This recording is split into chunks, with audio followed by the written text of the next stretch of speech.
Hello everyone.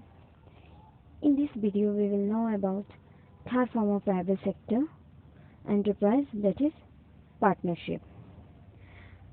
So here it is given the definition of partnership.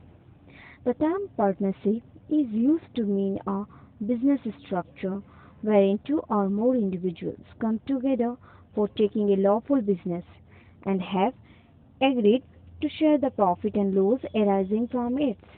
The management and operation of the business should be performed either by all the partners or any of them acting for all the partners. That means a partnership is an association of two or more persons who agree to carry a business jointly and share the profit and loss. So this relationship is a contractual among persons for carrying on the business. So partnership as a form of organization has grown out of the limitation of a sole proprietorship. One person may have limited resources and managerial capacity, but when more persons join together, then they bring their capabilities and resources also.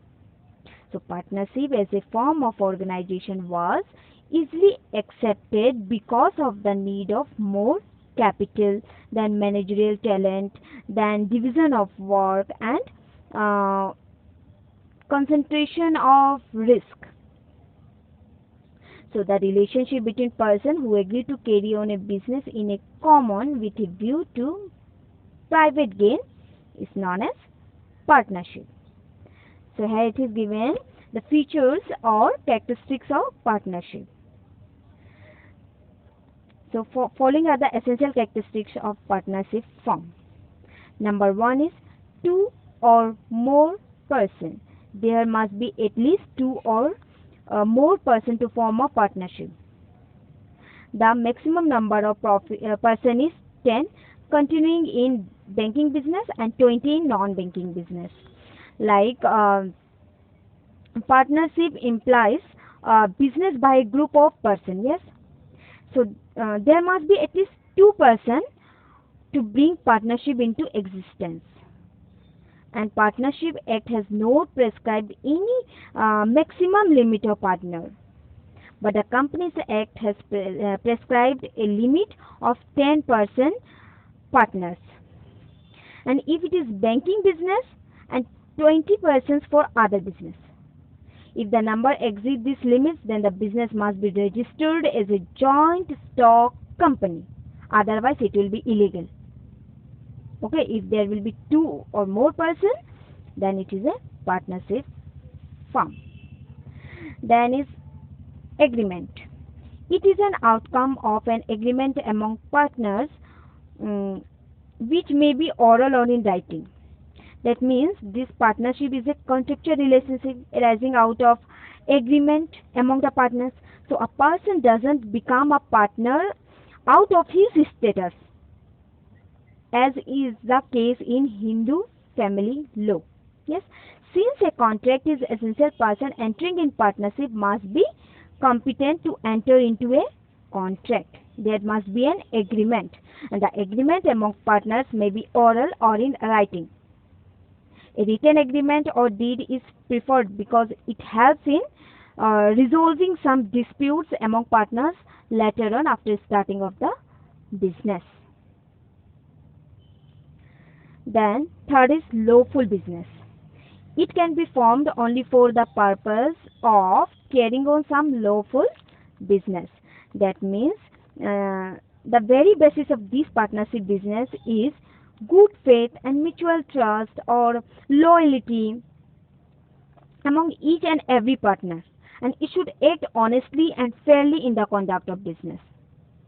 Yes, any firm or business cannot be run if there is suspicion among partners. Yes, and partner must have faith in each other for running the business smoothly. There should be a mutual understanding and lawful deal among the partners. Next is decision making and control. That means every partner has a right to participate in management and decision making of the organization. That means when there will be any decision will be taken by the partners, so there must be a decision among themselves. They should discuss among themselves. To come to a point, there should be a mutual discussion among the partners. The number 5 is unlimited liability. See, each and every partners is liable jointly or severally for the obligation of the partnership firm. And if assets of the partners are not sufficient to meet the liabilities of creditors, then private property of partners can be used to meet them. So the creditor can claim their dues from any one of all the partners. If these liabilities are met by one partner, then he is entitled to receive rateable contribution from other partners. Okay. Then 6 is mutual agency. Every partner is an implied agent of the other partner and of the firm, and every partner is liable for acts performed by other partners on behalf of the firm. That means each and every partner is considered to be an agent of the business. Unless otherwise agreed, all partners are entitled to take part in the management of the business, and every partner can bind the firm for acts undertaken in good faith and on behalf of the firm. And the participation of all partners in the management of business is not that much essential. Then the 7 is lack of continuity. Firm existence is affected by the death, lunacy, or insolvency of any of its partners. It suffers from lack of continuity. That means a partnership firm continue up to the time that all partners desire to continue it. And legally, a partnership firm is dissolved on the retirement or death of a partner. It may continue if remaining partners agree to continue after settling the claim of outgoing partners. So next is merit or advantages of partnership. So the following are the advantage of partnership. Number 1 is ease of formation and closure. It can be easily formed, only an agreement among the partners is required. That means this partnership is a suitable type of organization requiring no legal formalities. No formal documents are required to be prepared as is necessary in case of joint stock company. A simple agreement among the partners is sufficient to start partnership firm. There is no legal formalities have been done to start a partnership firm. So a partnership deed is not necessary, though it is advisable to prepare it. Even the registration of firm is optional. Then second one is balanced decision. As decisions are taken jointly by partners are consulting each other. That means the resources of more than one person are available for the business, and the partner can contribute to start a moderately large scale concern, and more partners can be added if capital needs are large. And the partnership concern can also arrange funds for the outside sources.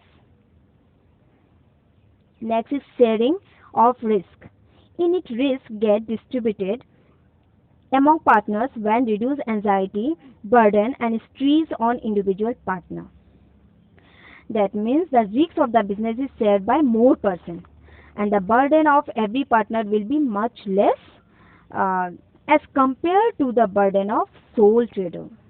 Sole trader, they have to face the problem or risk of the business, but in partnership term, the risk of the business is shared by more persons, and then the burden will be less. Furthermore, the business expansion will not be hampered for fear of risk. Number 5 is secrecy. Secrecy can be easily maintained about business affairs, as they are not required to publish their accounts on to file any report to the government. So in partnership business there should be a secrecy which can be easily maintained because it is among the partners and all are equally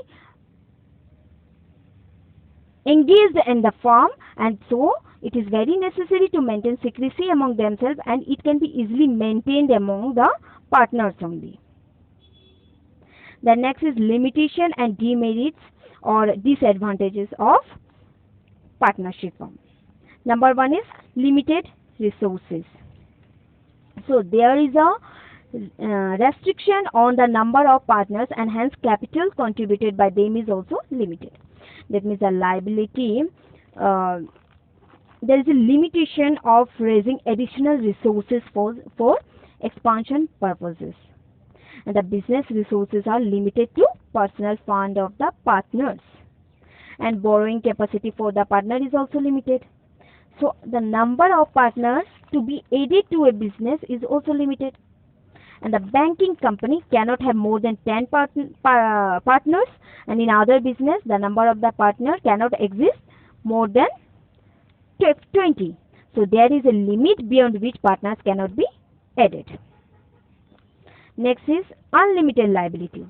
The liability of partners is unlimited and they are liable individually as well as jointly. It may prove to be a big drawback for those partners who have greater personal wealth, and they will have to repay the entire debt in case the other partners are unable to do so.